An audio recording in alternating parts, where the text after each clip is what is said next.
Welcome to Squatch DTV, where the truth is first before all else. Join your hosts, veteran investigator, TV personality, and author Steve Kulls, and from the Kentucky Bigfoot Research Project and the Kentucky Fried Fixes channel, Chris Bennett. Sit back and prepare to take yourself on a journey with the longest-running Bigfoot podcast, Squatch DTV. Here are your hosts, Steve and Chris.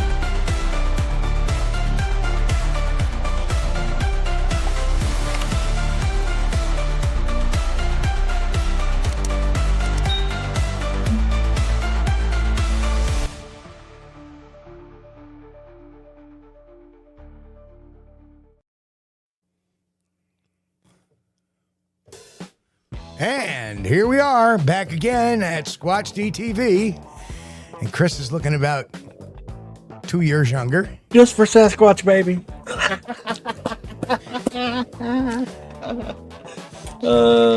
I'm going to dye mine green. Anyway, here we are, back. And literally, I mean back. What? Boy, that looks dark, man. It looks black. It looks like I'm Blackbeard here, but No, you can see it's brown. You can it's see supposed to be brown. Yeah, it's supposed to be brown. Yes, this is Chris's twin brother, Ralph Bennett. Yes. It's his younger brother. Oh, my goodness. The good-looking one. No. We know that's not true. But, Steve, you've been having some difficulties there. I hope you're feeling better. A little bit, not much. The back is better. The sciatic nerve is not. Crap. So it feels like I have a broken hip. Oh, well, what about the weather? Has the weather been better up there, or is it still crappy, or what's going on? Oh yeah, it's a nice balmy 25. Oh, okay. No, that's warm for us. That's fine. I can live with 25. When you start getting below 22, that's when it sucks. Yeah. Well, after we had our big ice storm, it started getting up in the 40s and almost, 50s. So everything just went away fast. We've had a couple of days where it's been 35, 36 degrees. Yeah. But about a week there, man, we had winter wonderland. It was white everywhere. I love snow and ice. People are starting to call you Ralph already. Look like Blackbeard, I tell you what. Yeah. No, it looks brown on camera. Well, that's the thing. To my camera, it's looked like really, really black looking. It's a very squatchy color. Yes. Reddish brown. Well, anyway. Oh, yes. I use just for men. In this case, just for Sasquatch, but just for Sasquatch. I do that every once in a while, especially usually right before Valentine's Day. Trying to go. We won't go any further than that, but. Wow. But I'm pretty sure we'll be back to the gray before long because it grows out fast. Well, Chris, tonight we have one hell of a show going on. Oh yeah, I saw the topic there. And we're talking about Ray Wallace. And I actually worked on this for a few hours today. Yeah. And when my sciatic nerve was being very nice. Oh, is that a picture of him on the dozer?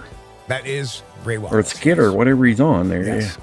Yes. Okay. Well, if you didn't see it, and you probably didn't see it, but I dropped a members-only video today. No, I have not. And what I did was I took some of the older pictures, some of the old pictures, and I colorized them. Oh, and very cool. This is a black and white picture of Ray Wallace on the dozer, but I colorized them. Oh, okay. Well, that's cool. I'm going to check that out. Yes, and, usually on Sundays, the first time I look at YouTube is when we're on the show. And of course, you remember Tate Hieronymus being on our show a few weeks back. Yeah. Talking about how Todd Gatewood is just taking these snippets. Well, he's doing it again. He's taking a lot of these snippets off of Todd Prescott's The Sasquatch Archives. Yeah. And he's taking stills of those things and colorizing them and claiming them as his own. and claiming them as new and original and never been seen, and he's trying to sell prints of them. Oh, man. Yeah, it's just like, dude, what are you doing? Come on. what a scam artist. You know, Todd Prescott put all those videos and stuff together for us to look at. What a great friggin' job Todd does, too. Yes, he does. Absolutely wonderful. Now, I met Todd Prescott back in 2012, the same when I met Bob Gimlin. Mm-hmm. Todd is an awesome guy, really awesome. Yes, he is. I've never met him. We've chatted a little bit back and forth sometimes on some of his videos, but that's about it in the comment section. Awesome guy. You know, the amount of stuff he has put together, it's just unbelievable. That would be correct, Reverend Quantum. But there's a difference. Todd Prescott, and that's not Todd G. Todd Gatewood is a guy who is using Todd Prescott stuff. Yeah. Well, that's the thing. Yeah, so I spent the majority of the day, Friday and Saturday, in bed because, as you know, last Friday, my back was bothering me a little bit from basically sitting too much in the chair for this class. Yeah. You know, it was like I couldn't get up and walk around. I couldn't do anything. I had to, like, even when I work at my desk, if I'm here 8 hours, you know, about an hour and a half of that, I'm up, I'm walking around a little bit, getting a drink, you know, using the restroom, taking the dogs out, stuff like that. But this, I had to be plopped down in the chair, being attentive, and, you know, all this stuff. And it was a 2-week long thing. And at the end of the 2 weeks, I started getting sore. So I end up going to Walmart, do a little shopping on a Sunday morning. Yeah. And the store's empty. And I'm like, thank you, Walter. Oh, Walter. Walter Kroll gifted 5 memberships. Thank you so much, Walter. Awesome. So I end up getting stuff, and I'm doing fine. Okay, I got to get the creamer. I go down, and I bend over to get the creamer, and boom. That was it. Yeah. I ended up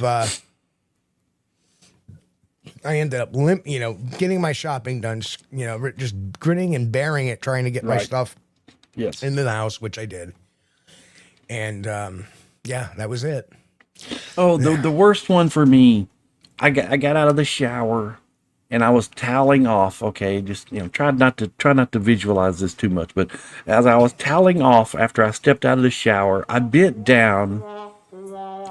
I bent down to dry off the ankles and everything, and all of a sudden the back said, "Oh no, we're out." Yes, we're out. You're not leaving this bathroom walking. You are crawling out. but like I said, the lumbar area of the back is fine now. Good. It's just a damn sciatic nerve. It's the worst of the two pains, and that just won't go away. Like right now, I'm fine. Right you now, moved I'm something fine. You moved something in that lower Rev, back. for Quantum Bigfoot. Yeah, it looks like we got a little boy. Wow, thanks, Rev. You, Rev gifted 5 memberships. Thank you so much, Reverend Quantum Bigfoot. Thank you so much.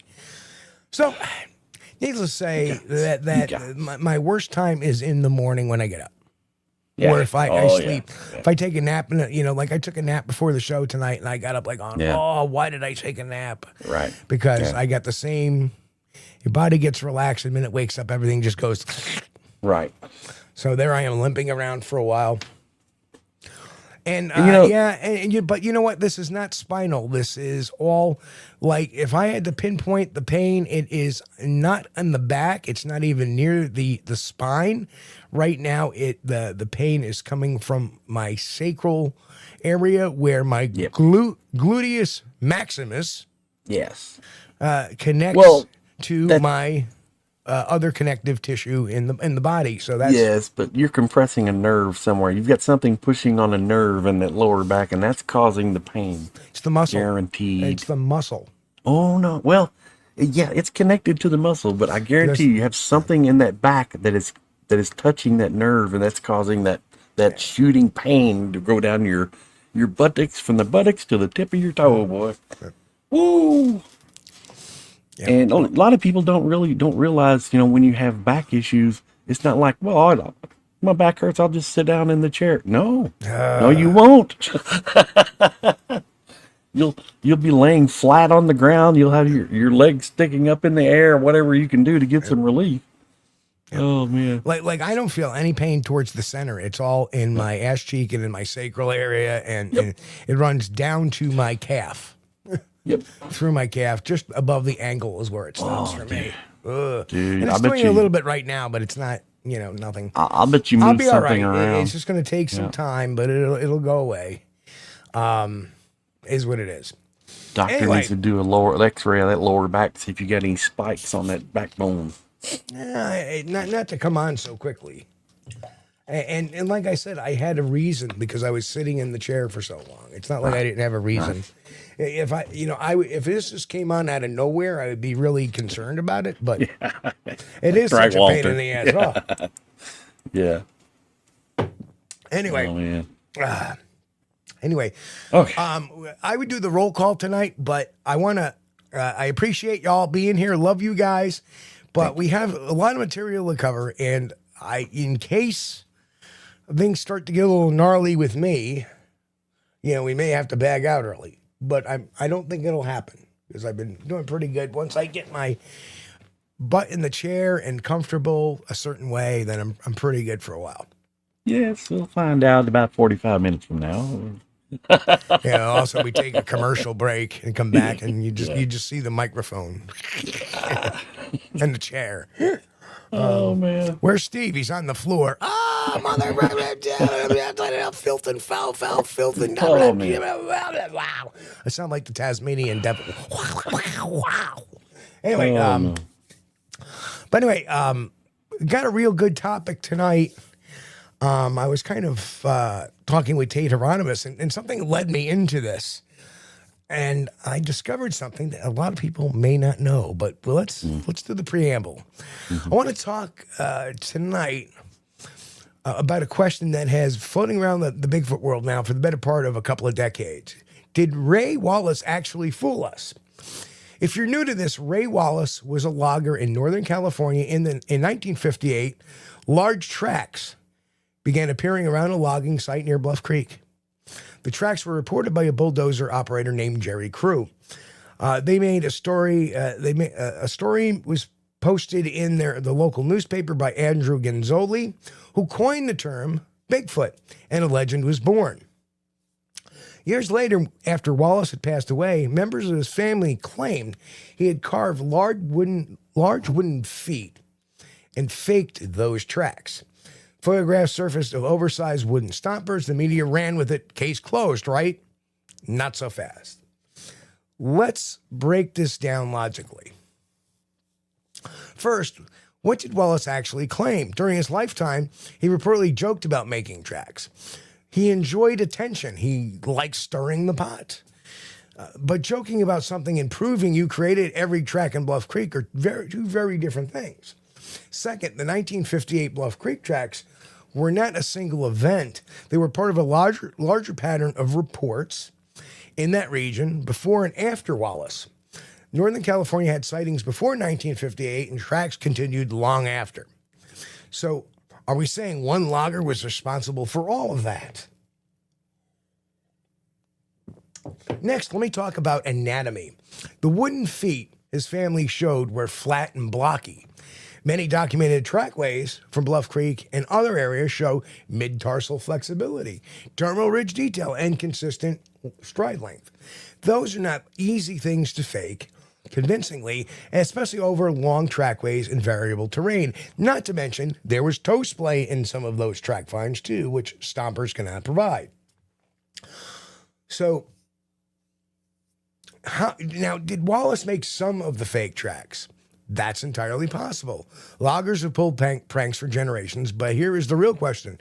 Did he create the phenomenon, or did he exploit it? Remember, the famous Patterson-Gimlin film was filmed in 1967, nearly a decade after the original Wallace tracks.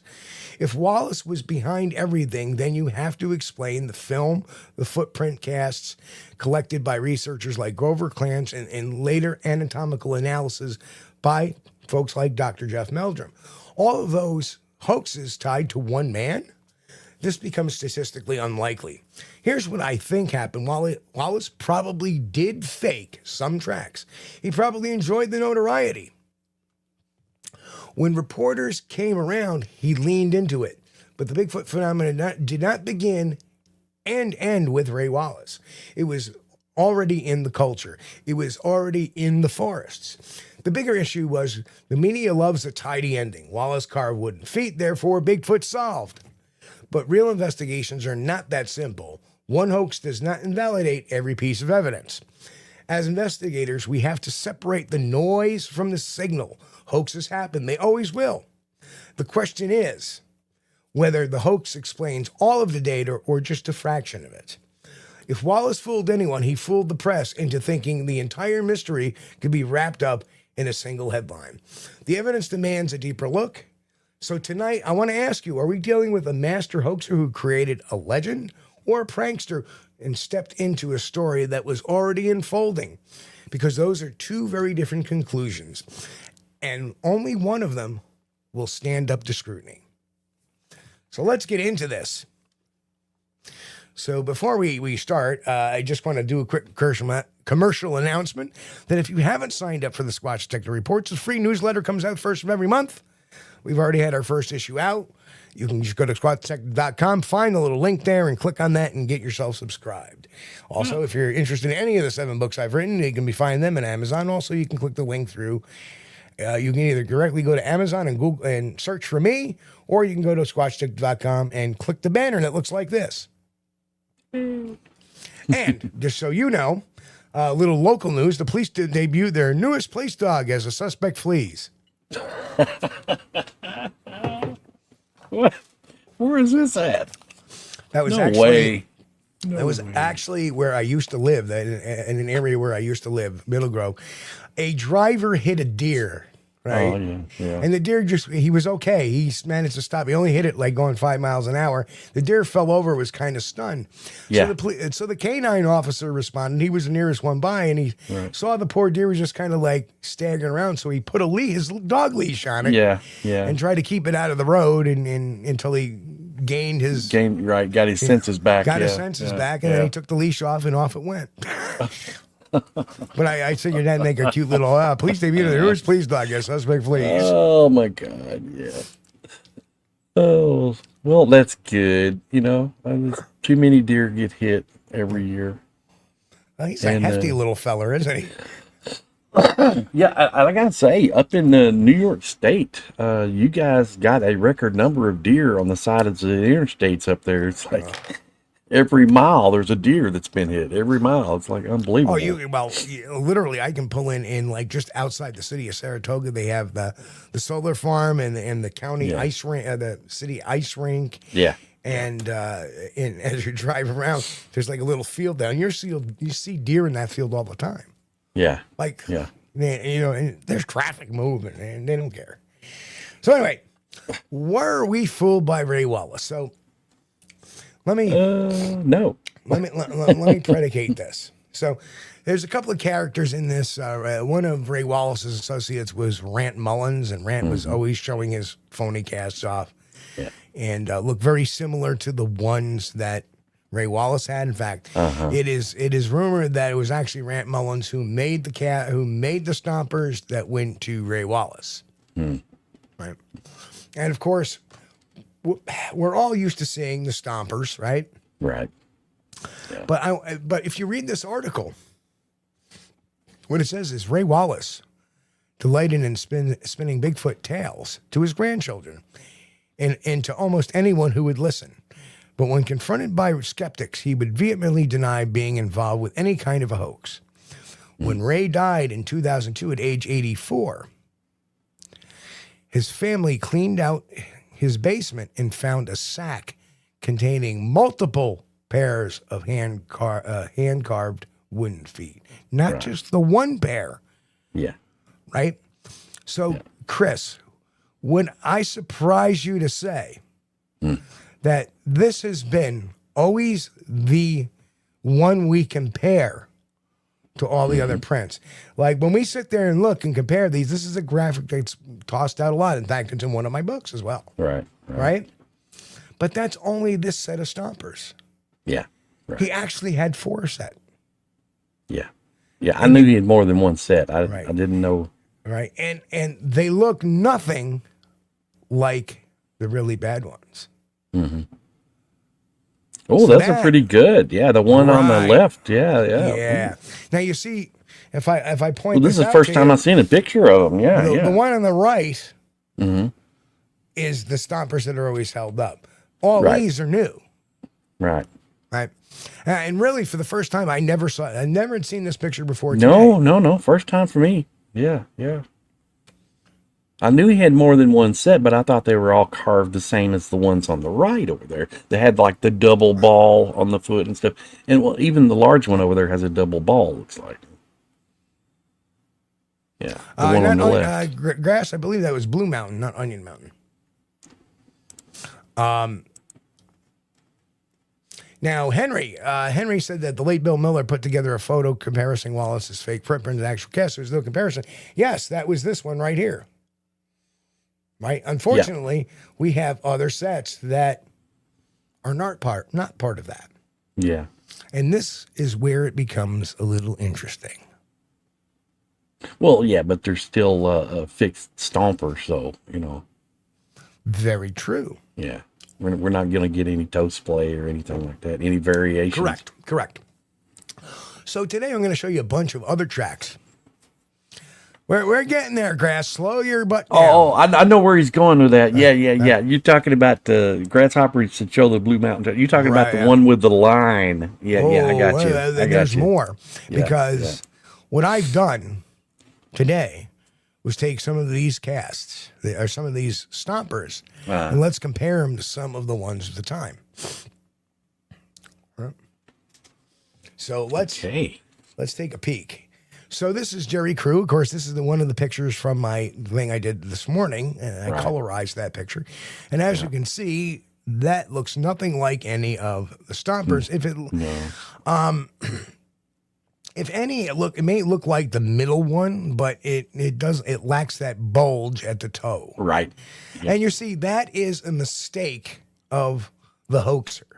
Right? Mm-hmm. If you do not understand foot anatomy, they don't have a ball of their foot, which would cause that thalamus, that little bulge in the foot. Yep. Right? They don't have that. And they don't have two either.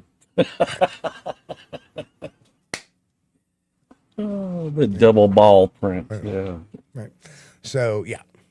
So, does it look like Jerry Crew's? And there is Jerry Crew's print. There is a real good site, Sasquatch Canada. .org, and they have a lot of casts from some of the old. So there's a Jerry Crew first generation cast compared to the stompers, and again, it looks nothing like any of the stompers. So that's a good thing. Right. That's a real good thing. So does it match up to Jerry Crew's? No. And we have to use all three of his stompers in comparison now, not just the one. Right. Reverend has a question.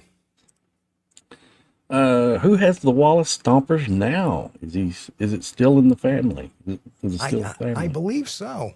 But then again, I heard Cliff Barrickman may have them too.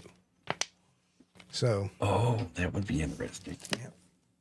Yeah. That would be a feather in his cap for his museum. Would be cool. Yeah. Or a sock on his foot. Yeah. I don't know. He might not be interested in showing how the things were faked, though. I don't. Oh no. He's all down with it. It's part of history. Yeah. DM Zabo says, why would Wallace even make stompers in the first place? Well, because being a prankster and keeping people out of your property. I heard the story that allegedly that he says, I used a bulldozer and I was the one who tossed the 50-gallon drum down there, used the bulldozer. And I'm not necessarily believing that. I don't know. Yeah. So anyway, that's the Jerry. And that's not the only logging camp where they ever reported Bigfoot activity either. You know. Yeah, exactly. That's probably the most famous one because hey, they got the picture in the paper. But Jerry's crew does not look like any one of the stompers. No. Especially if you look at the big toe, it seems to go off at an angle a little bit, whereas all of Wallace's either go in, either have an inward. Yeah, they're set in a little bit. Right. Yeah. And again, Not knowing foot morphology, that's a common mistake a hoaxer would make. Right. So then here we have a couple of Bob Titmus tracks, and they look nothing like any of Ray Wallace's tracks. Right. Yeah. I think the problem Ray Wallace had is he was trying to design it off a human foot, but just a little bit bigger, and maybe a little anatomical difference with the double ball up top on some of them. So this is the Laird Meadow cast from 1963, found by Renee Handen and Roger Patterson. Yeah. And again, they look nothing like. Right. Right. So that's out. And I think there's another picture of the Laird Meadow Bigfoot, 1964. Yeah. And as you can see, they look nothing like any of Ray Wallace's stompers. We have to take all. We just can't use the one. We got to look at all of them now, right? And compare it to the tracks, because guess what? We're getting to some of the things that are very interesting. Well, so I know he had gloves, and his wife had said that he was working on a suit, and he was fixing to do some more profound hoaxing with a suit of some type, but didn't make it. No. Well, hear about this one. Blue Mountain. Yeah.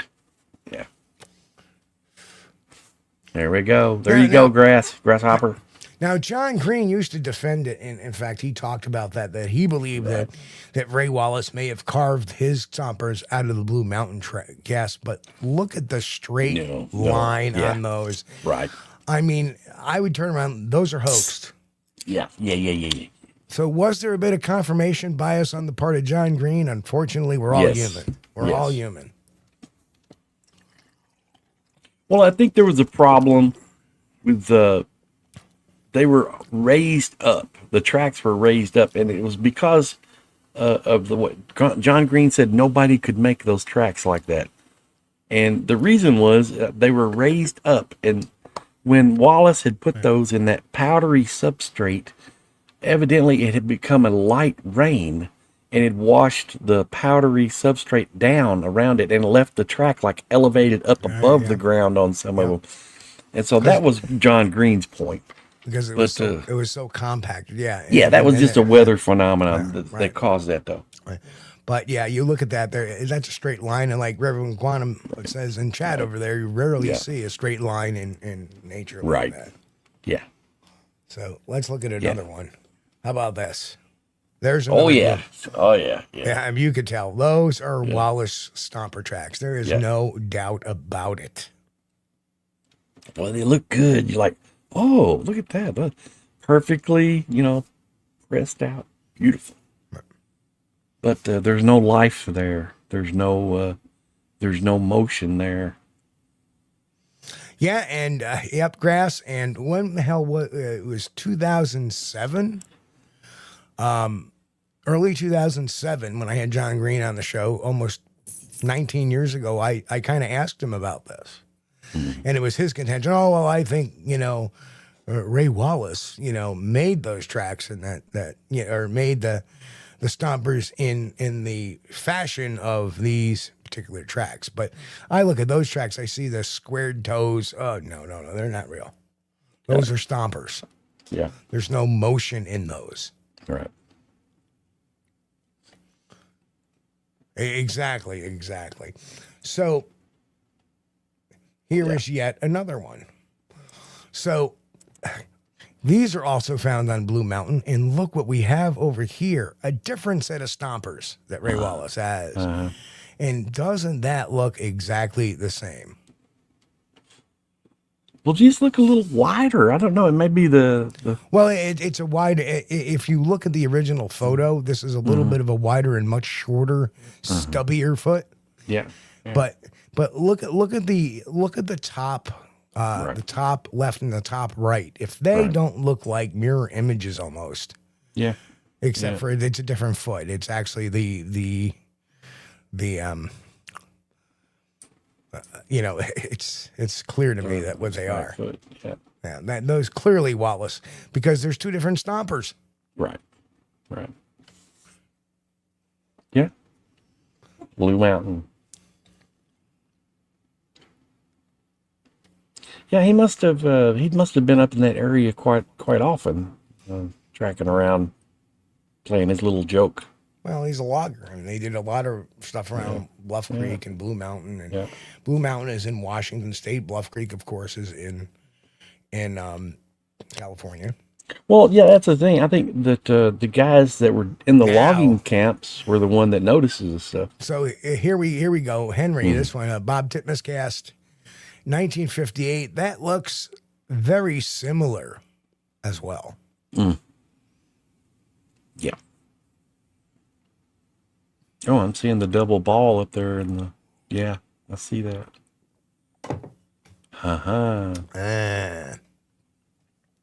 I think that's a Wallace track. I think so too. Yeah. Look pretty good. For a stomper. Yeah. When you start putting the other ones into play, not just the square footed stomper. Right. But in this one, that's clearly the square toed stomper. That's why the toe seems so square on the top. Right. Yeah. And what you're seeing, I think, is, they're rounded. No, I think what you're seeing is some overcasting, because if you look at the Titmus tracks, the pair there, the one on the right has a very definite straight edge stop to it. Yeah. So.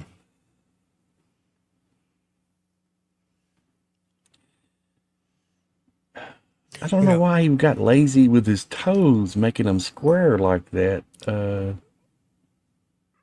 Because it was probably easier. I'm sure. And he's bound to have been carving these out. Can you imagine the time it would take to do that? This dude, I mean, that must have been his hobby. Absolutely, Henry. Absolutely. Yeah, Henry says the Jerry Crew cast obviously does not match the Wallace Stompers. I actually think that Ray Wallace got the idea of the Stompers after the Jerry Crew find. That's what inspired him to say, I'm gonna disprove this whole thing. I gotta, I could agree with that, because those tracks got, a lot of publicity. So he's thinking, how could I get publicity?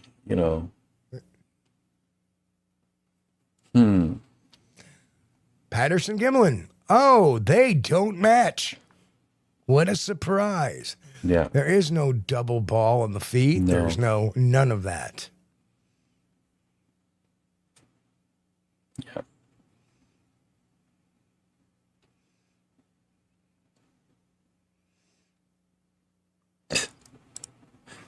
Kaiju Ninja said, fun fact, Ray Wallace modeled the tracks from the platypus.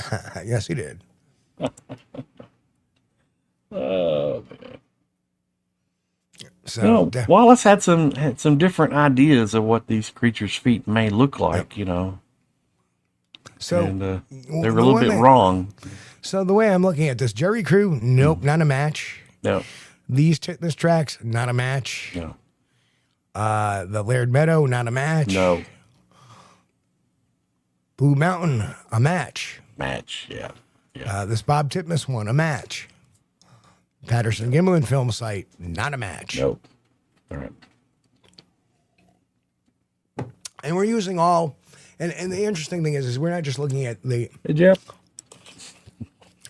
we're not looking at just the one set of stompers. We're looking at the whole collection now. Right.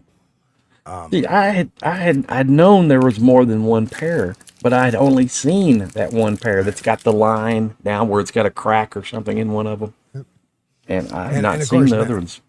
Well, when I was looking through the Blue Mountain photos, I saw that. I go, wait, because I wasn't really. If you notice, I wasn't really putting those because they didn't really match up to any short, stubby ones. And then I came across this one. I go, that's that one right there. You look at that. I mean, there's no doubt to me. I mean, there's the straight line again at the pad, similar to the carving you see that Ray Wallace did. Right.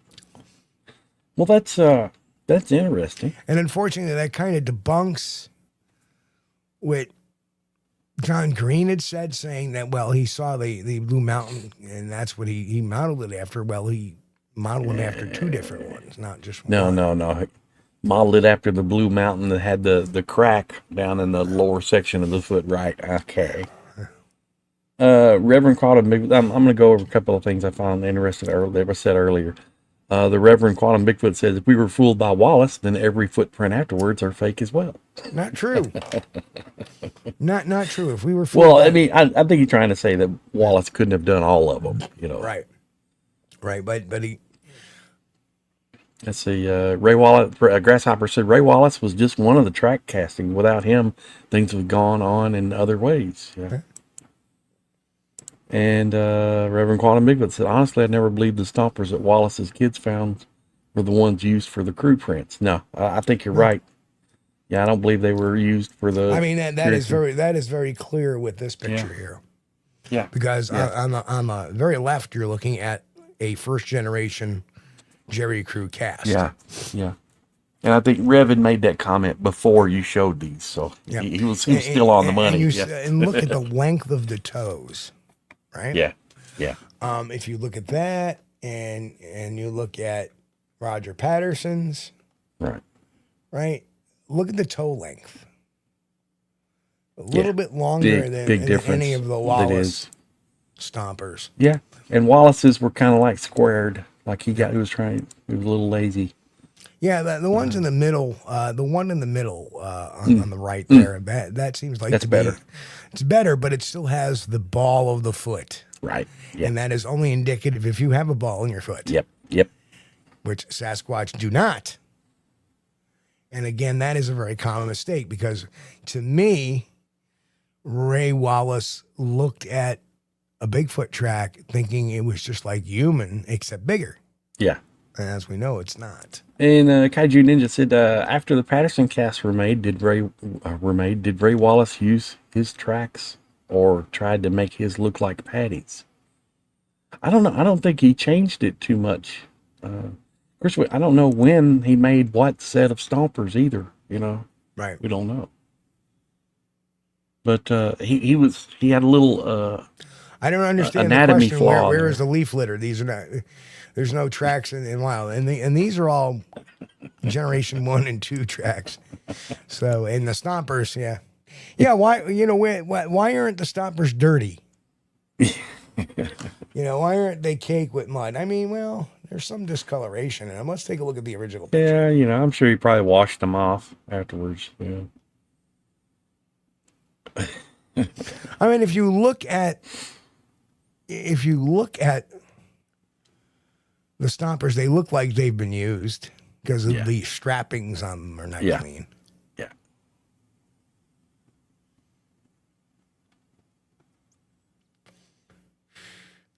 But like I said, this is the one we're used to seeing. Yeah, Jeff Harding says, had no one analyzed these tracks correctly to prove any of them were fake, it would have encouraged so many more to follow suit. The risk became not worth any reward to fake them for most. Yeah, that's true. It's true. Well, before people realized, before we had people that got into this field like Dr. Jeff Meldrum, who explained to us how a foot works and how, a foot does biological things and a wooden stomper does not. A lot of people were probably getting away with making these flat stompers. Yeah, I mean, if that isn't the same track we're looking at. Yeah. Kind of very reminiscent of the surgeon photo in Loch Ness. Yeah. Where the guy died and his family came out. So, well, we found the miniature he used to make it. Yeah. That was so cool. So, corn cobs say, prefer that one up there. Corn cobs say, how far away are they from Patterson-Gimlin?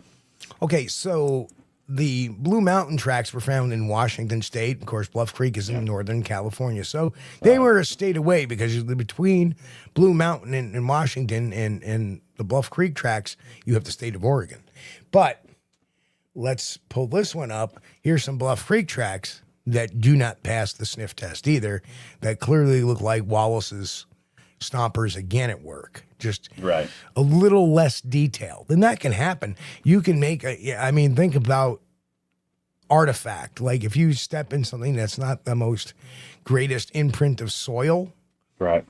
Like the Blue Mountain was perfect. Bluff Creek, not so much. But you can see the features of the Ray Wallace stomper in the Titmus Bluff Creek 58 cast. Yeah. And this was the time that Ray Wallace was doing that. I firmly believe that Ray Wallace only did it for like a year or two and then gave up. And Kaiju Ninja says, so the Jerry Crew tracks were different from the Wallace tracks, right? Yes. Correct. Jerry Crew tracks different. So this is how it lines up. The Patterson-Gimlin tracks, the Jerry Crew tracks, and some of Bob Titmus's other tracks, even from Bluff Creek, do not match up to the Ray Wallace stompers. But there are some examples. As I said, do we really think that Ray Wallace made all of the Bigfoot tracks that came out of that area in that time? No. I mean, I didn't even get into the Bosberg tracks, which look nothing like any of Ray Wallace's stompers. Right. The only problem I have with the Bosberg tracks is the involvement of Ivan Marks finding them. Right. That's a big red flag there. But was that before Ray Wallace turned bad? Because there was a turn in Ray Wallace, rather Ivan Marks. Here he is. He's with DeHinden. He's with Roger Patterson. He's with, hanging out with those guys. He was from Colville, Washington, I believe. Yeah. And did a lot of stuff in Alaska. And this is Ivan Marks now. And he finds the Bosberg tracks, which DeHinden gets the majority share of the credit for. Yeah. And Henry said the Blue Mountain tracks came from Northern California, not Washington. I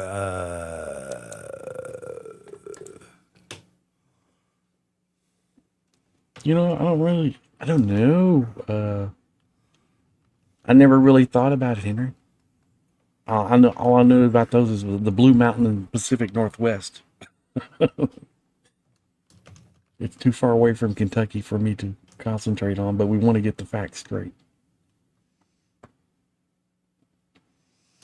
Okay, there is a Blue Mountain, California. Obviously, there's also a Blue Mountain in directions to Bluff Creek. Yeah. I trust Henry implicitly. So, the Blue Mountain is near the Tahoe National Forest.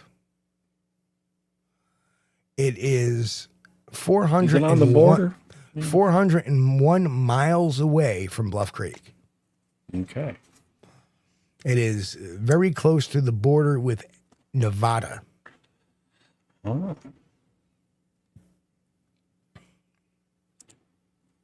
Southern Sierra Bigfoot says Blue Mountains, Oregon. I have no idea. Don't know. No idea. The information I had, there's a Blue Mountain in Washington State as well, so I'm not quite sure where. And DM Zabo said Wallace took a road trip to Sasquatch Mecca, Bluff Creek. I'd bet on that. Yeah, he did. Yeah. But there were reports and sightings of tracks and other mischief that happened in logging camps in Oregon as well. Because I had a buddy that I was in the Air Force with, Richard Pearson. Hey, Richard, if you're out there, buddy. And he was from the Silverton, Oregon area. And his father died when he was very young, so this was a very fond memory of his. his father actually took him to a logging camp to where the bed of a pickup truck had been squeezed together. They had been squeezed together from the outside in. And the reason why they had suspected it was a creature that did it because you could make out the handprints in the side of the bed. Now, I have never seen photographs of that. Isn't that interesting? But he told me it was one of his most fond memories as a kid because his dad, before he died, took him to see that. Yeah, that's what I thought, Tag. It's Washington.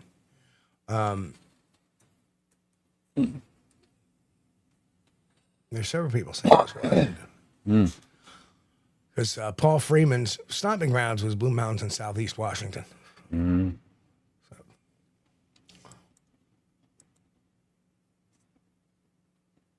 Yeah, I think, you know.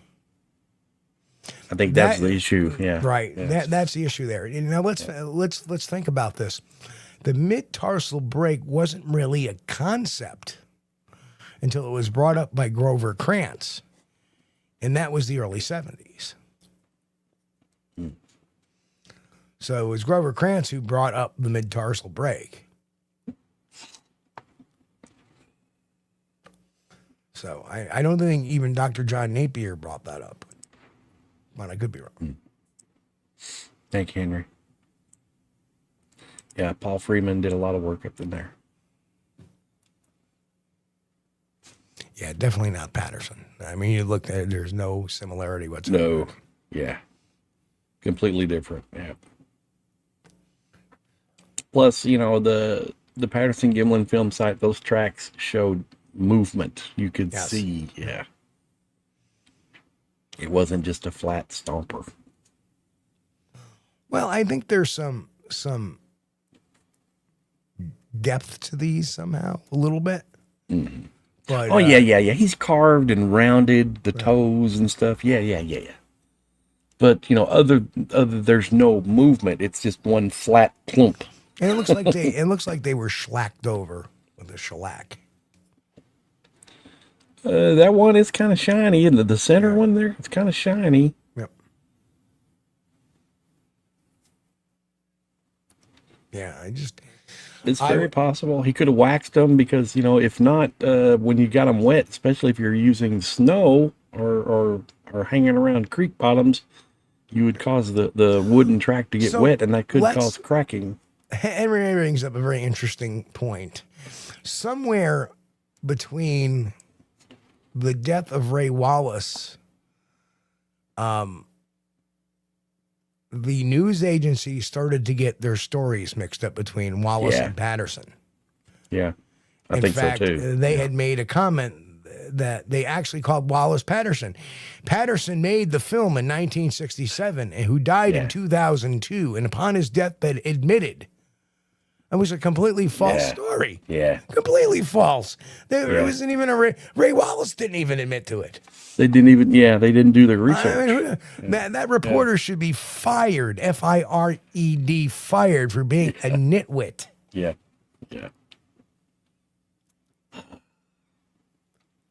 These guys, you know, they write about a subject, a topic, they have no idea about it, and they just throw something together, and they put it out there because there's 9 out of 10 people have no idea.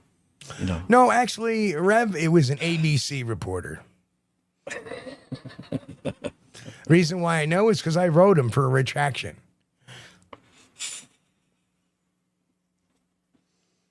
Well, that's you can throw that one up there too. Yeah. Well, that was rumored. It was also rumored it was Biscardi. It was also rumored it was somebody else. We'll never know because nobody will speak. Yeah. They're you know, especially with that crew over there. You know, it's Umerta.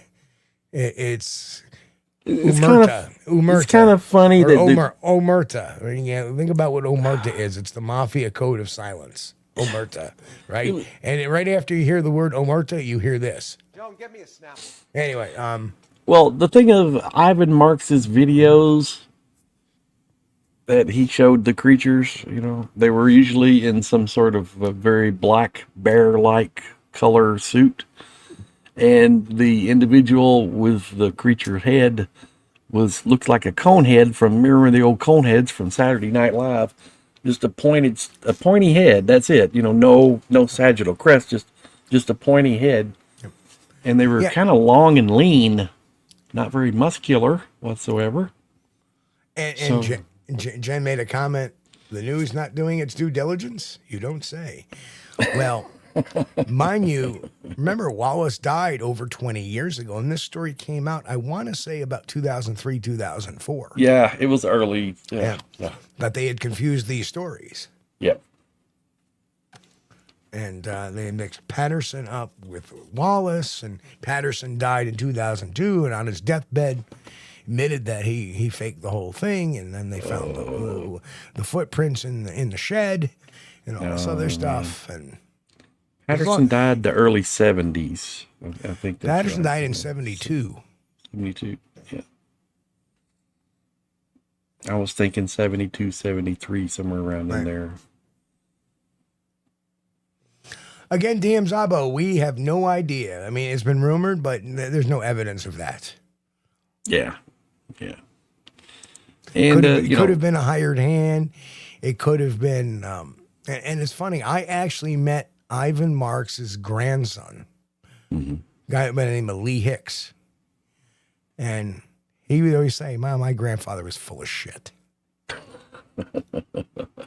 quote unquote.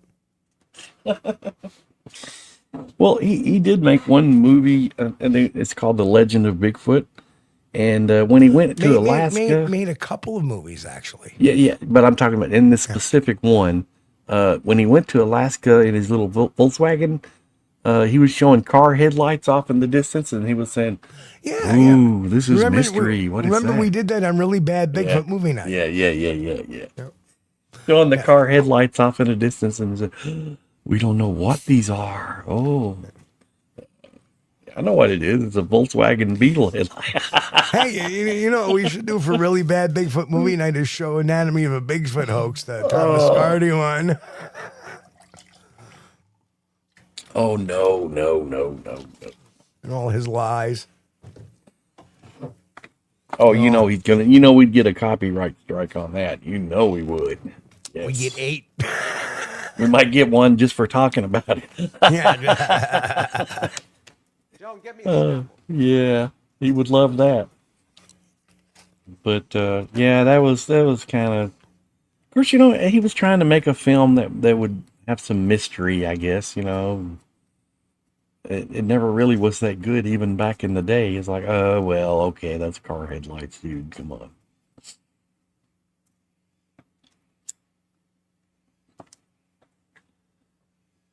And Kaiju Ninja says, so were the Jerry Crew tracks very similar to Patty's tracks? Is there a comparison? Oh yeah. There's no comparison, babe. It's here they are. Yeah. It's hard to say. They both have similar features, yes, but they have similar structure, but they're not the same print, so it's really hard to say. There's things like if you look at the Jerry Crew one, like there's Patterson's, right? Then you go over to Jerry Crew's, which is the one on the left over here. Yeah. And it almost looks like it has a bit of a Morton's toe. Now, you know what a Morton's toe is? That is where the second or third digit, or third, is longer than the first digit, the big toe. So it almost looks like it has Morton's toe in Jerry Crew's. And in fact, mine, the Ford Ancast, definitely has a Morton's toe, and it comes in its third toe.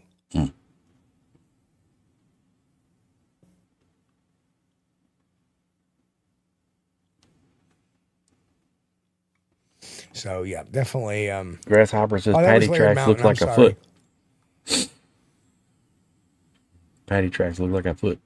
Jerry Crew, Andrew Patterson. Yeah, they do. Like I said, they do look very similar. But you put two human footprints together, different sizes a little bit, and it'd be hard to discern if do they come from the same creature? I would say yes. The width They are is definitely the not problem. stompers. Yeah. The width is the problem. With it doesn't look like a human foot, because Right. the width is wrong. The width at the middle, the center, and the heel way wrong. Right. Plus, we're missing some. We don't have a ball of the foot up there. That's a little different from humans. We certainly don't have two.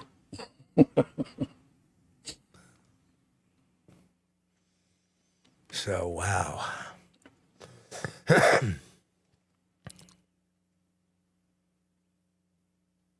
Oh, Matt's in there. Hey, Matt.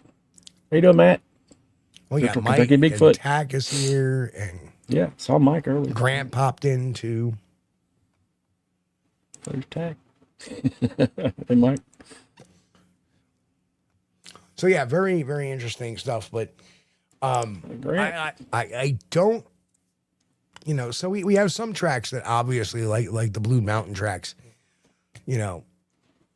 Definitely Jerry Crew. Yeah. Yeah. One of Bob Titmus's Bluff Creek tracks looks very much like Jerry Crew's, Yeah. but there are ones that don't. Right. Bob Titmus has a whole cast collection. Most of them do not look like Ray Wallace. Roger Patterson's do not look like Ray Wallace. The ones found by Renee DeHinden do not look like Ray Wallace's tracks. Right. So when you start putting all these together, kind of makes sense that Ray Wallace, and like I said, even the Jerry Crew ones don't look like that. So I think the real truth with maybe is that Ray was inspired by the Jerry Crew incident to, oh heck, I ought to put stompers and just start stomping them all over the place. I would think so, because it got a lot of traction in the newspaper. Because one would think that, just out of the blue, he comes up with the idea of making these big foot tracks and Right. trying to say it, Because back in the day, before the internet, the newspaper was the major source of news, and people would give announce a press conference when they were going to release some major information. Right. So that was like, a big thing. But now it's like, you upload a YouTube video or you upload something on the Facebook trap, Right. whatever. Yeah, I mean, they didn't have that social media back in the day, so Right. how would he know? Right. But he knew that Jerry Crew had found tracks. Yeah. And you would think that, I'm just kidding, Jerry. Gotcha, Yeah. because I don't think it was like immediately like he found these tracks, and I wish we could have Carl Crew on again Right. to kind of explain why or how did he meet Andrew Gonzoli, and did Andrew Gonzoli find him, Right. or Danny Weeks? I don't believe they saw anything. Jerry Crew never saw a Bigfoot. He did say that something had been chucking the 50-gallon drums down the mountainside a bit, Right. and that there was tracks. So, and he was taught by Bob Titmus how to cast these tracks. Yeah, there was something about, there was 55-gallon drums. I don't know if it was diesel fuel or what, but there was something about that something happened that a man could not have lifted it by himself. Right. And I don't remember what the story. I'm going to see if I can It was do a quick search. oil. I believe it was Yeah. oil. Ray Was it Wallace oil? in the story said they were oil drums. But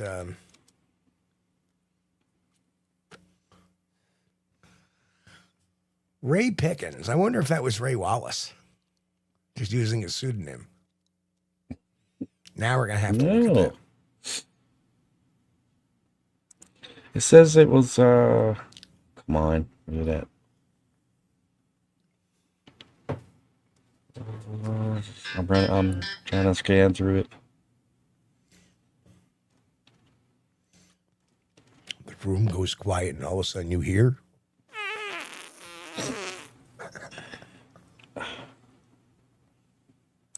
Come on, Chris, get that internet going. I'm sorry. It says there was 55-gallon drums of gasoline scattered by some unknown agency. Okay. So evidently it was gasoline in these drums. Some known agency. And then it says, yeah. And then another one says it was a 55-gallon oil drum. Right. But, you know, that's the thing. They use oil drums for, you know, gasoline, diesel fuel, whatever. Can we just call it petroleum products? Yes, I think that would be safe.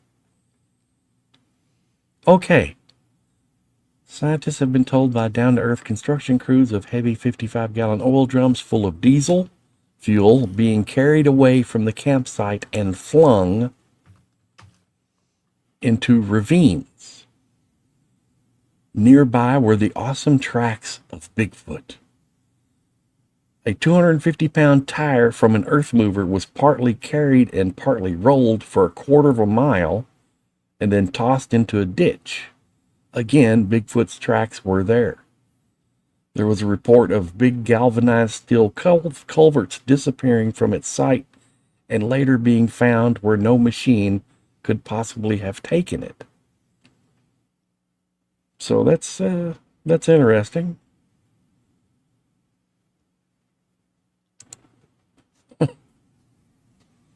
Again, though, you know, we would have to see, you know, well, did somebody, you know, load these things up on the back of a truck or use a backhoe or something or excavator and grab them up and take them?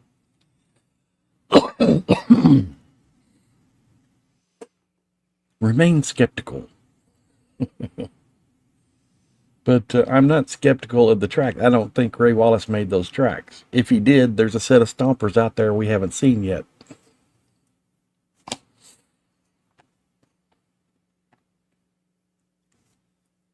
Yeah, Helix Con says 55-gallon drums weigh about 450 pounds. Yeah, they're pretty heavy. You know, and you don't really pick those up. You kind of roll them, tilt them over to one side and roll them. I've done it too, babe. I know where you're coming from. I worked on a drilling rig.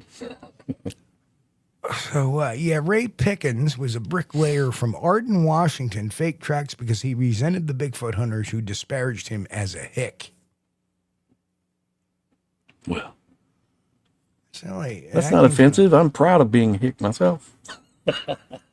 Oh, Hillbilly, yes. and then he was on Mysterious Monsters, which was the Peter Graves thing. Oh, yeah. I'm about to go back and watch it again. And he was admitted on the show as a Bigfoot hoaxer. So, but good memory, Tristan. Good memory. Well, some people do that. Some people, you know, they get a thrill out of trying to hoax other people, and that's fine. If you want to do that, that's fine. Go out and make you some tracks in the woods and see if you can get somebody to find them. I think I would probably do something more productive with my time. Right. So, yeah, you know, essentially it becomes important to us to realize that not everything was perfect. Not even within the Four Horsemen were not perfect. Right. Obviously, the Blue Mountain Tracks are one good example. Yes. Anybody can be mistaken. And then if you think you can't be, you're mistaken.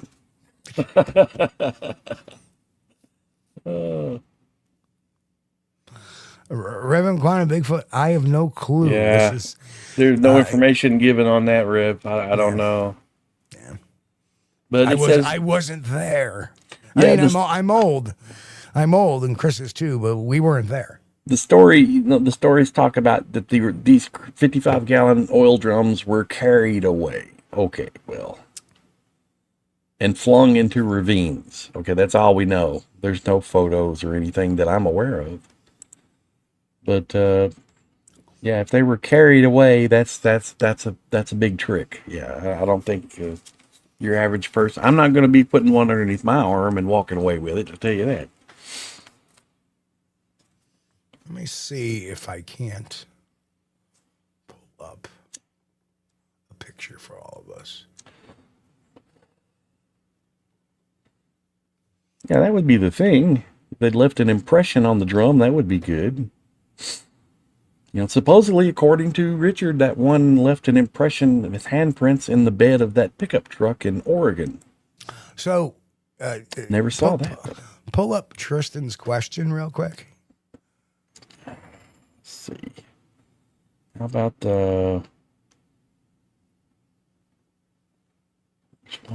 where the tracks impression? Oh, no. Oh, it says were the Wallace tracks in line and having long strides? So we're going to put that up there. You tell me. Doesn't look like the strides were very long, but they were all in line, like one in front of the other. Yeah. Yep. Which also tells me, I mean, being in line or not doesn't really make much of a difference because of the fact that we know they're fake. They were made by a human. Yeah, well, that tells me that but the stride doesn't look that great. That tells me they were riding on the side of the pickup truck bed as the truck drove along. They were raising up their feet and popping them down. That's what it tells me. Yeah. I don't think that this whole thing about the Bigfoot tracks are always in a straight line. That is bull hockey. Right. That does not happen. You know, unless they're doing a runway model walk, they don't. And they don't. Should have one offset a little bit to the right, one offset to the left foot. Absolutely. Will be a little offset to the left. Yeah. Well, they'd really be shaking that booty if they would twist in that like that. Right. Because those legs are far apart. That's why you can tell all these rabbit tracks that people keep posting. Yeah. Hey, they're all in line. Yeah, if it's in a straight row, if it's in a straight line, just hang it up. It's not a creature. I mean, look how the Roger Patty walks. She did not walk one foot. That was not a straight line. The other. Yeah. No. Soon you'll be walking out the door. No, sorry. But one. Oh yeah, that's from the other. What was that? That's one of those claymation Christmas things. I can't remember. I think it was The Year Without a Santa Claus. Rudolph's Shiny New Year or something. No. It was. I think it was The Year Without a Santa Claus. I can't remember. They all run together. That's only been about 50 some years ago. So, but I was there in front of the TV every year when they came on because, that's the only time you got the chance to see it. It was like, one time a year. Maybe that was Rudolph. I don't know. I can't remember.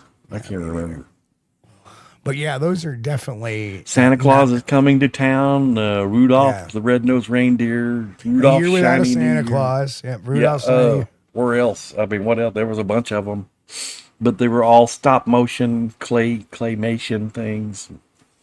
It was just great. That was a great time to be a kid. And National Lampoon's Christmas Vacation, it was a great time to be a adolescent. Yeah. Oh man. But that thing had 9 lives, and that thing spent all of them. Grasshopper says some bodybuilders can pick up a full drum. I'd say they could. Yeah, 450 isn't much to a full-size Sasquatch. I would agree with that because these rascals, well, not all of them, obviously, but because they're not born 8 feet tall. But some of these big guys. And you look at the strength of a chimpanzee.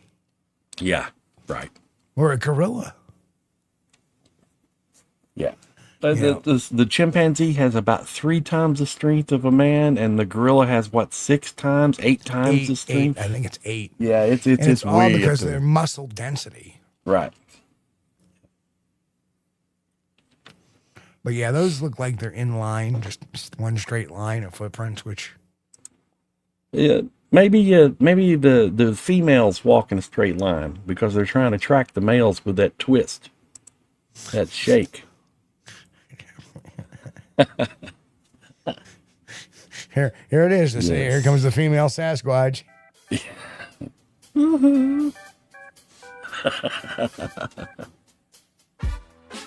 Oh no! Here comes the female Squatch. Yeah, Oh man! Gabe's hallucination. I have no clue. Why would you be banned from the channel? No. Why You're did not. we ban you under another name? Well, if you're currently operating under sock puppets, this one has not been banned as of yet. As of yet. Just be good. Be good. Don't misbehave. We're waiting now. now. We're waiting now. Oh. Yes, Bumbles, the abominable snowman. Remember, they bounce. Yeah, Bumbles bounce. Yeah. Oh gosh. But yeah, some of these guys that were making these, joke prints back in the 60s and 70s, especially along dirt roads, they were running along or riding alongside of a pickup truck. And sometimes they would do that to get the extra length between steps. They would let the truck pull them, and they would jerk them, and they would step to kind of stretch out their steps. And that was one of the things I think came out from some place in Arkansas. Was some guy was seeing tracks. I think it was Arkansas. It could have been Wallace too. I don't know.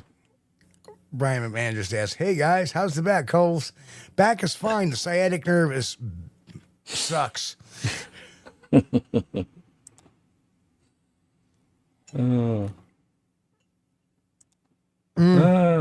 Yeah, well, I have none that I want to talk about, but yes. Steve, what about you?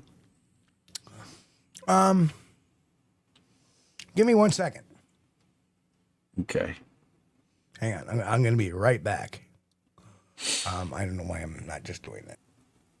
And if you're listening, if Steve's got this uploaded on the podcast and you're listening, Kaiju Ninja asked Steve and Chris, do you have any examples of hoaxed prints that you've come across on your investigations? And I've had some, but I'm not going to talk about those here. One particular. But Steve may have something. He's working on something, so he'll be back with us in just a second. Welcome, Trackway. Good to see you.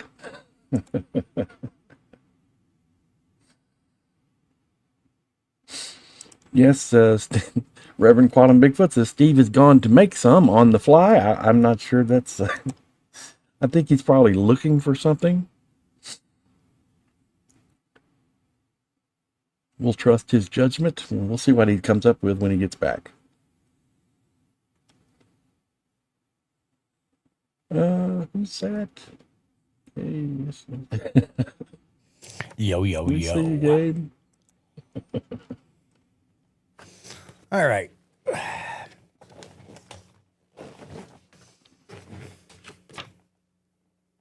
Okay. Hey, make yourself big. Yeah. Yeah, knock me out of here. Okay. There you go. There is a hoax print. Oh.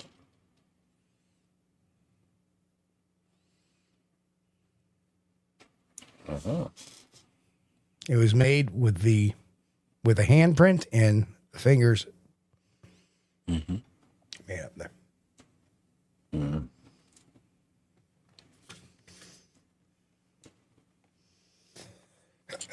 So it can happen.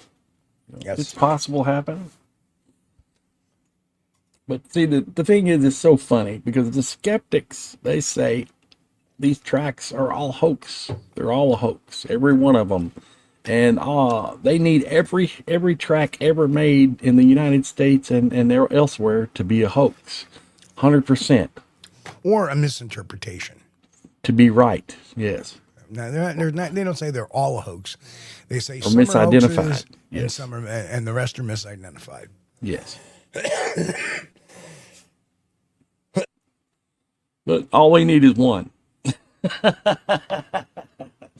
All we need is one, and we've seen that time and time But again. you see, here's the issue. You look at the Patterson prints. You look at some of Bob Titmus's. You look at some of the that are in the archives of Jeff Meldrum. Yeah. How can you prove that they're fake? So why do the skeptics insist on saying, well, those are fake? Prove it. Yeah, how? You're making the statement, hey, listen, this is an area they found them as is, right? The tracking is right. There's dirt movement. The track shows movement. The trackway, there's a trackway.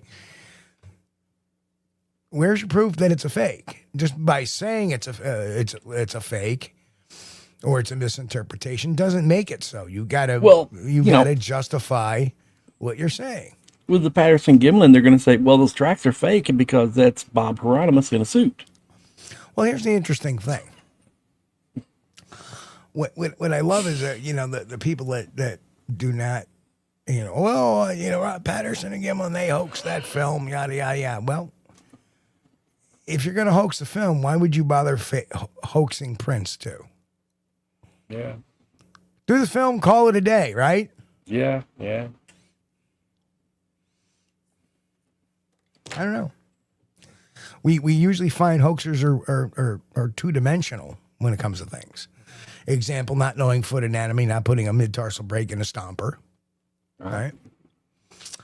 Making the foot have a ball of the foot when none of the real Bigfoot tracks have the ball of the foot. Right. We see these other guys holding up tracks on the lip. Oh, I got a Bigfoot, and it's got an arch. It's a hoax. That is a hoax right there.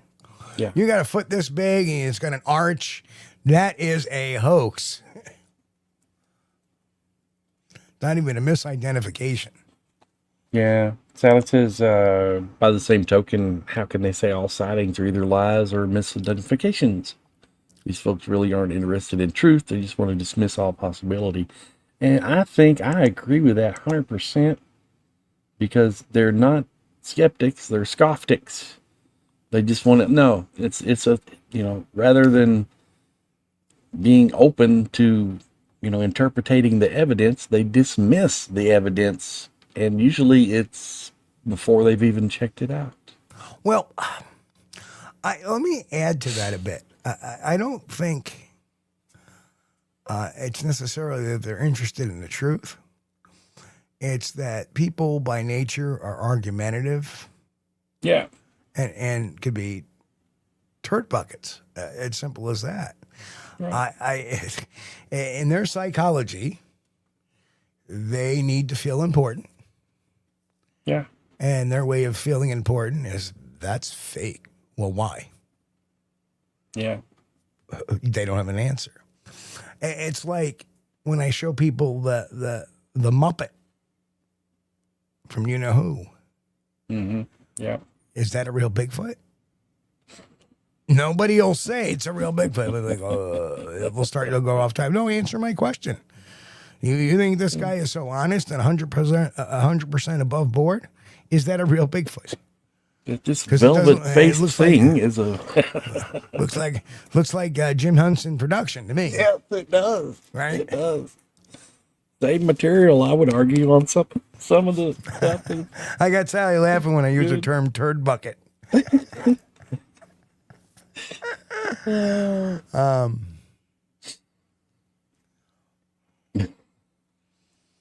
So I just Oh, okay.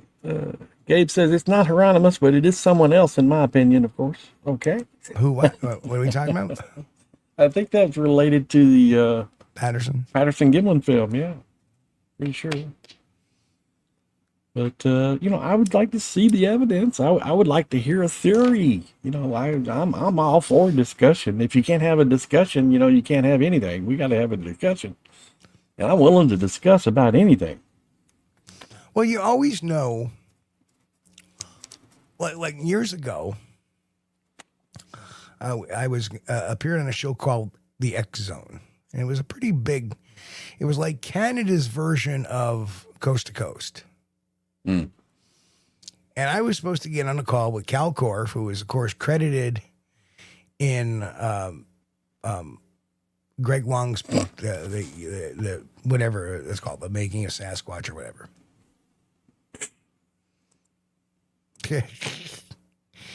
Is that velvet? It's felt. Is that velvet? Anyway, and Okay, come on. Canada's coast to coast. Come on. so Korff was trying to take the side of, because of course he was part of that book that tried to say that Bob Hieronymus and Philip Morris.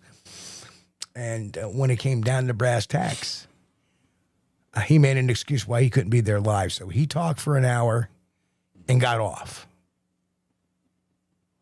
He would not get on with me at all. Yeah. You know why? Yeah. Well, Chris, enlighten us why. I know why. Why is that? Because he wasn't willing to discuss any alternative opinion of his facts. Right. Facts. And the fact is that I had an argument for every single one of his and destroyed it. I would destroy it. He was going up against he was going up against a real world interrogator, interviewer, investigator. Not his little fake little, oh, I'm part of the Israeli Secret Services. You know, with the colonel bars on his uniform. He knew that. That's why he left. He's like, oh, I'm out. Kulls is coming on. Okay, I'm out. Yeah, I'm out. And that'd be around, that was probably around 2006, 2007, somewhere around that. I know Henry was supposed to be part of that as well. Mm. Oh, there's Henry. Yeah, Henry's still with us. Make sure you guys check out Henry's channel on YouTube. It's HB Mays Cryptid Corner, and he has a UFO corner on there too. You want to check that out? Yeah. Of course, the UFO corner has been kind of lacking lately, Henry.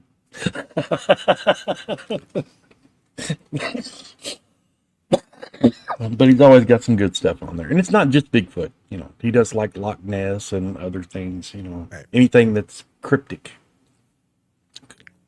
Cryptid related. Yeah. Or cryptically cryptid. Yes. And Henry says, yes, I actually was part of that show, as I recall. Not the same kind. Because same time as Korff. Korff was supposed to be on with all of us. We were supposed to have this debate. Yeah. And he just said, no, I'll say my stuff and I'll get off. Oof. He doesn't want to come under the hot seat. Right. Yeah. Because what he was saying was bullshit. And he knew, he knew that we knew that the Israeli Secret Services that he was claiming to be part of was nothing but a security guard company. Yeah. He's a colonel in a security guard company. Woo! That really makes him a colonel. Okay.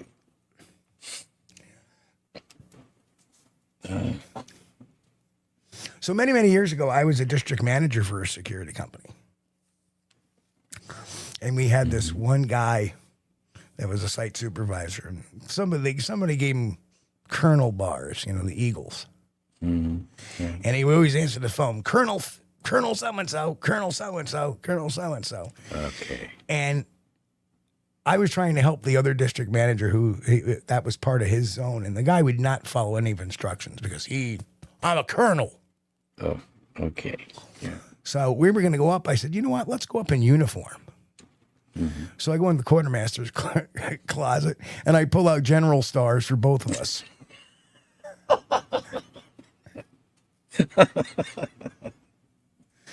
And you should have saw the guy's face. Never gave us a problem again. Yeah. But some people are stuck in that modality. Oh man. I said, come on, let's go get the general bars on. Yeah. Well, yes, the general is a fairly high rank. we only gave ourselves a brigadier general rank. Yeah, well, when you see one, if you're on base and you're around, if you're, of course, in the military and you're on base and you're walking down the street there or walking down the sidewalk and the general's car goes by, you better stop, jump to attention and salute that car as he drives by, because If you don't and it stops, it puts on the brake lights. Oh man, you better run. I mean, you better run. You're fixing to get chewed out, or worse, took to a nice place called CC, Correctional Custody. What's 3 up and 3 down mean to you, Private? End of an inning. Oh man, My favorite line from Good Morning Vietnam. oh, military. Military. Hey, I was listening to Bob Lazar some over the weekend. Okay. And, I know this is about Bigfoot, but, we do mystery too. And a little UFO stuff isn't out of the question for discussion. Not that it has anything to do with our hairy friends. No. And Bob Lazar, he strikes me as being full of shit. I'm sorry, but he's full of it. I don't believe him for a minute. You know what? The behavior panel did a reading on him. Yeah. And said they thought he was telling the truth. I don't. And I'll give you a very interesting fact about Bob Lazar. Mm-hmm. The government said, "Oh, he never worked for us." Yada yada yada yada. And it turns out that George Knapp ended up getting a copy of the Los Alamos phone book directory. Mm-hmm. Yeah. And there was R. Lazar. Mm. But the military claimed he was never there. Well, that was the thing. He worked for a company that was subcontracted to work at Los Alamos. Right. So he never did really, technically he didn't work for the government. Lazar has always been consistent. And when you watch several interviews over the years with him, yeah, it's never changed from the first to the last. Now, that's a hell of a lot of lying to be remembering. Yeah, but, he said he got his master's from MIT and, Right. according to the records, that didn't happen. Right, but according to the records, he didn't work at Los Alamos, too, but there he was on the phone. Well, he didn't. Here's Technically, he didn't work for the government. You got to understand the misinformation campaign the government will launch on these whistleblowers. They did it to, what's his name? The guy last year, all of a sudden this story gets leaked. He's got psychological problems. No, Ray Wallace didn't fool us, Mick. He fooled some of the early guys. But the issue is that the government, especially at this level of government, is great at covering things up. Well, sure, yeah, but here's the problems. Bob Lazar was not a top student in his class in high school.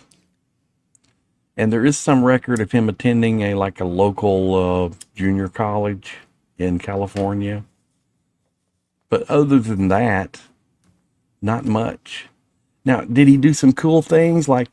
He put a jet engine in a car, which, okay, that was cool back in the 80s or 90s, whatever. That was cool. In the 80s, I think it was. And, but that doesn't mean you're a physicist. And just because you say you got a degree at MIT, you're a physicist. No, that MIT has no record of him. They don't have any record of his master's dissertation. But that's very easily wiped out by the government. No, you can't wipe out the work. You can absolutely do that. Absolutely, Chris. If you don't believe the government can't do that, they can make people disappear like there's not even a trace of them. All right. Okay. It was just by happenstance that they denied he worked at Los Alamos. So this just lines up, and there's the phone book with his name in it. Yeah. So, and how did he get this job with the contractor? Unless he had the credentials he had. Right? Well, not necessarily. We don't know what kind of contractor it was either. I mean, I don't know. The department he was listed under was under what was he, a physicist? It was like he's always maintained that he is a physicist. Right. And guess what? He was under the physics department at Los Alamos. That's where they found his name.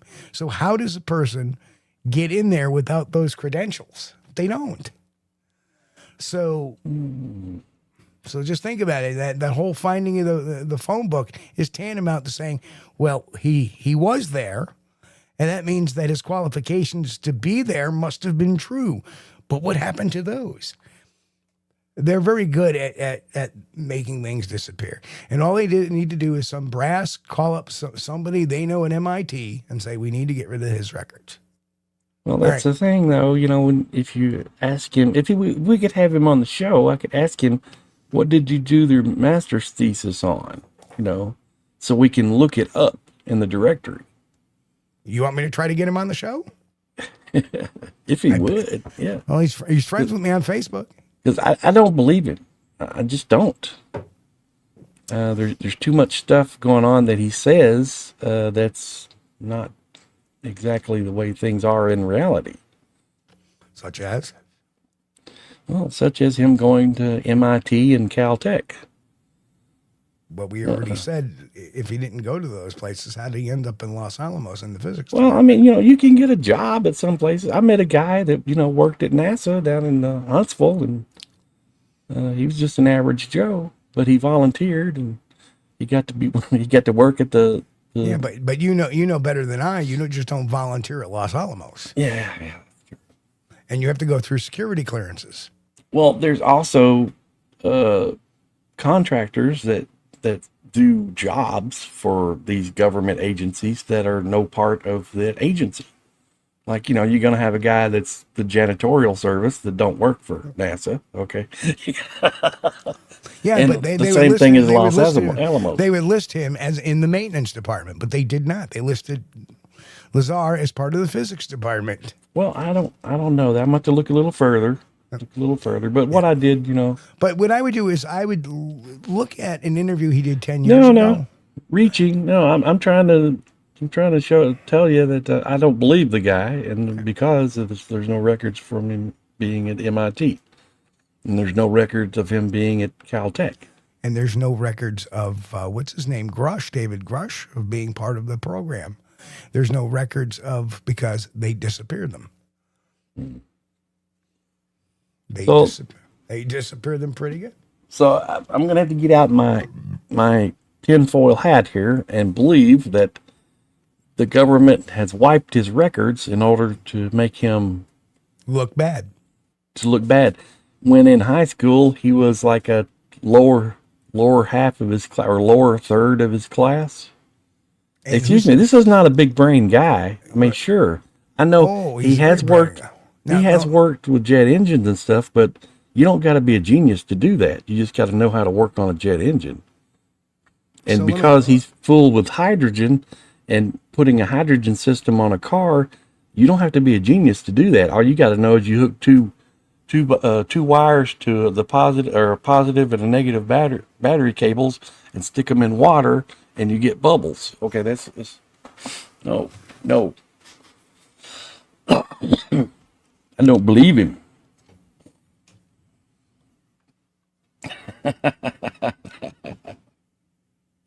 Yes, I have records at Western Kentucky University. Yes. And they are verifiable, unlike Bob Lazar's.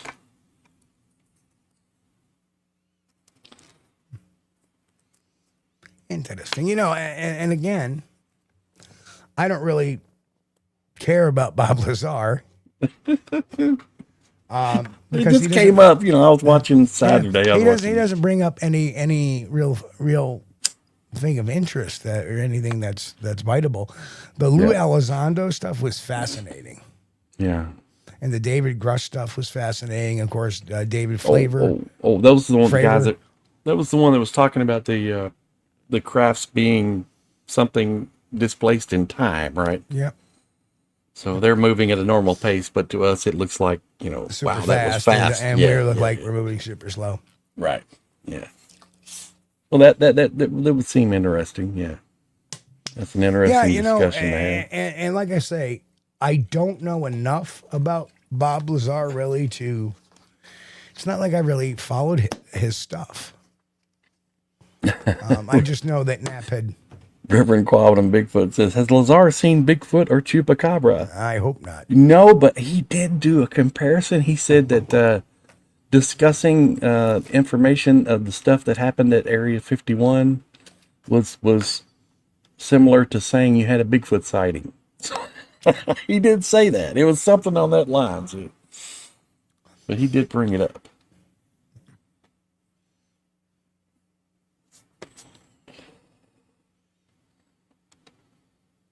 Yeah, I don't know. Yeah. I'm just not buying it. No, Lazar is his real name. Yeah.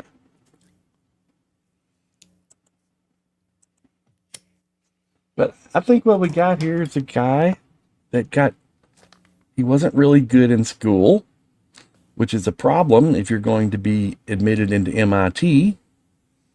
Yeah, he and just a quick search, he did go to Pierce.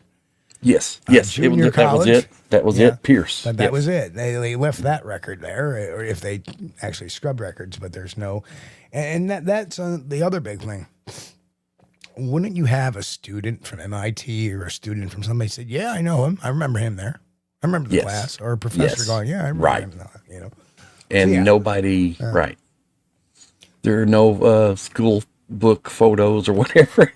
I don't know if MIT has an annual. Since we've spun off on that topic. Yeah, I'm sorry, man. I'm sorry, but what do you think of Travis Walton?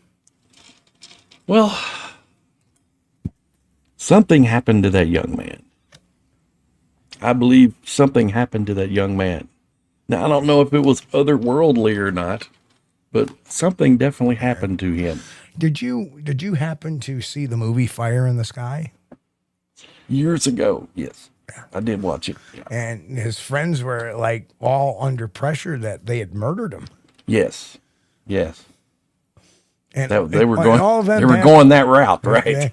And all of them passed the lie detector test, and one didn't want to take a lie detector test, which is natural. Well, people don't want to. There's always, you're going to have one out of a bunch always say, I don't want to fucking take those things. I don't know what they are. According to the local police at the time, they were saying, okay, that's our suspect. He killed him. Right. He killed him. No. The dude just disappeared. That's all they knew. But that's well documented. I mean, something happened. Something happened to Travis. And of course, he went on the lie detector show, too, with same show that Bob Hieronymus went on. Yeah. And he passed two of the questions, and the third question, they said he failed. I really think that show was only out to make headlines. I think that's the reason why they lie about some of those things. And the guy who did the interviews created the polygraph in a box or something like that, the training program. And, you can take it in like 4 or 5 days or whatever, and you're a certified polygraph examiner. Yeah. But Bob Lazar did have a knowledge of some of the things that went on in order to get you into the Groom Lake facility. Like, you had to catch an airplane. Janet Air. Then you had to ride a bus with blacked out windows. So he knew some details. But those are details everybody knows. Everybody knows now. Oh, they knew back then. They knew all about Janet Air. Highly likely. Hell, I went to my layover years ago was in Vegas. And I used to stand there at the terminal and look out the window and watch the Janet Air terminal and watch the Janet Air take off and come in. Yeah. So. Grasshopper says, so Ray Wallace wasn't at Area 51? Yeah, Ray Wallace was not. I don't think he did. Otherwise, he'd be leaving Bigfoot tracks. He may have left some tracks down there by the gate where the signs that says, you can't enter any further without, whatever. What is it? It says something lethal force authorized after this point or past this point or something. And wasn't Lazar from Las Vegas? Or that area? I don't know. I don't know where he was living at the time. I think that's how he got hooked up with George Knapp, because George Knapp was out of Vegas. Yeah. And Grant just said, I lived in Las Vegas. We knew all about it.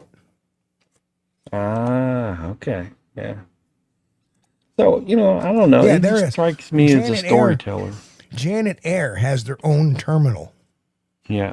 So you don't even go into the main airport. You go into the Janet Air parking space, get out, go into their check-in, and off the plane you go. Yeah. And I wouldn't, I dare say nobody's ever had the gumption to walk up to the doors to see what, it says on the doors, but.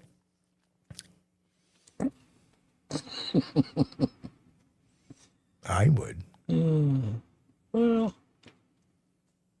But, I was listening to some of the Art Bell stuff, and some of the stuff was talking about Area 51 and, a lot of the things that went with it. And then, of course, since I was listening to Art Bell, some stuff started popping up about Bob Lazar. And I'm like, okay. I'm doing my little farming game, whatever. I always found Coast to Coast entertaining. Mm-hmm. Yeah. But I did not hold the candle to any credibility out of any of it. Oh, God, no.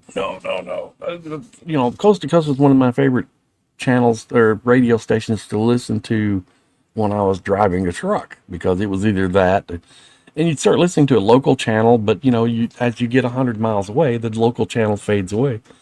But on the AM radio, no matter where you were in the United States, you could tune in on that AM frequency. You could find Art Bell's Coast to Coast, and I would listen to him. And that was like a nightly thing for me. I enjoyed it. And of course, 99% of the time people called in, it was just a crock. And a lot of the topics were ultra boring. Yeah, they start talking about shadow people and things like that. I was like, oh. And HARP. Yeah. Weather, we're controlling the weather. We're controlling the weather. Oh. Oh, yeah. Yeah, I mean, if they're controlling the weather, they could turn it up a little bit. Would suit me. I didn't like this snow we had for a week or two there. Freaking global warming. Well, yeah, I mean, if they were controlling the weather, they could just turn that down, right? I don't know. Oh, Grant says HARPA is legit. Okay. Yeah. They can make it rain. I know nothing about HARP. I know nothing. You can make it rain by seeding clouds, and that's very possible. I don't know. Or Steve can plan an outing in the middle of a day, and that'll make it rain. Well, the nice thing about New Mexico, you could plan a picnic a year in advance, and sure enough, when that year came around and it was the day to go on the picnic, it would be a nice, bright, sunshiny day. What a surprise. It was beautiful, but, they only had I don't know how much rain it was a year, but not much. And, relative humidity average around 20% or something like that. I could plan an outing to the Gobi frickin' desert and it would rain. Yeah. Let's get that Kulls guy again. In Kentucky, man, our weather is like unpredictable. You don't know. You look out the window and it looks like, it's sunshiny. And then with 15 minutes later, it's like, now it's dark. What the heck's going on? Where did those clouds come from? Next show. Were we fooled by Bob Lazar? I just can't buy it. I'm sorry. Well, I don't think his claims meant anything. Yeah. Because they're really dead-end claims. Yeah. And one, he talked about the craft that he worked with, the sport model, was powered by element 115. And they point out that at that time, element 115 didn't exist yet. And then, and so they theorized that by the time that when they got to the point where they could make element 115, that it would be a stable fuel source. And as it turned out, they did. A few years later, they made element 115, and it lasted about, 2/10 of a second or something, 2/10 of a millisecond or something like that, and they only got like a couple atoms of it. So no, it's not really that stable of a fuel source. So that craft was not powered with element 115. So that's a lie. Bob Lazar, that was a lie. You know.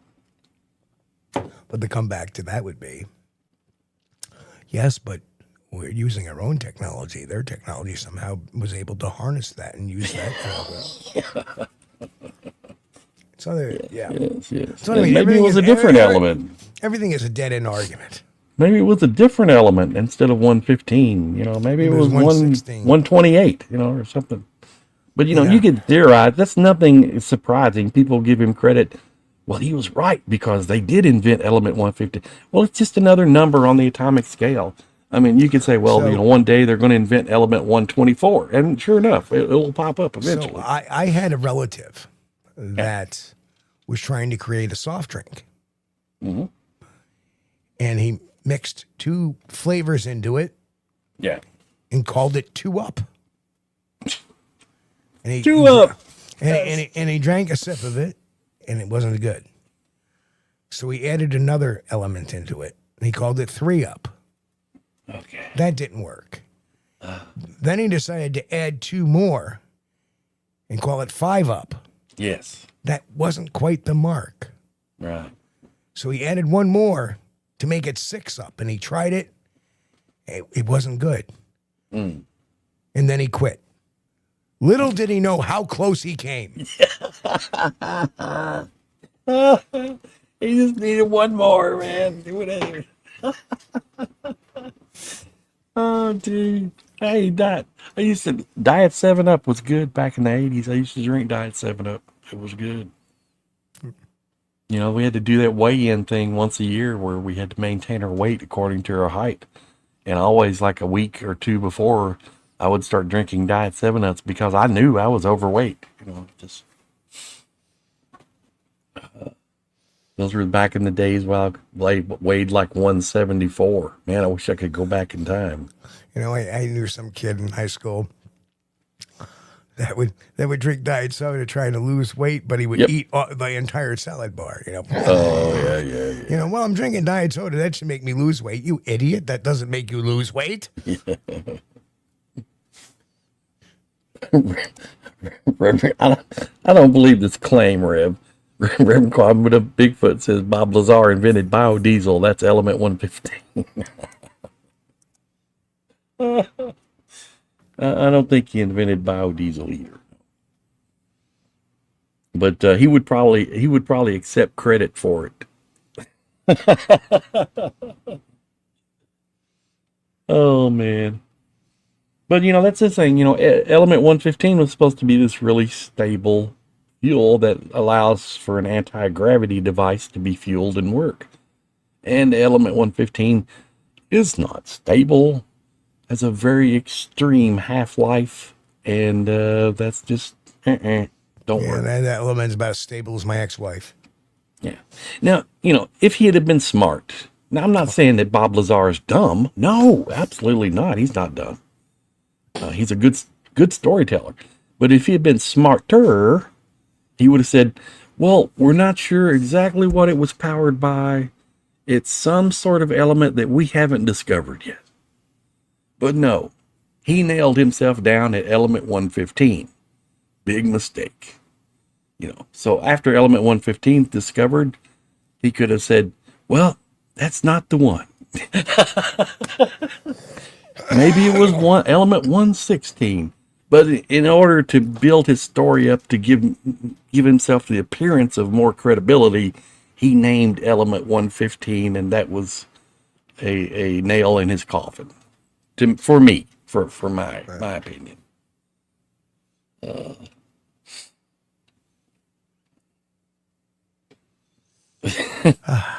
That's a good idea, Grasshopper.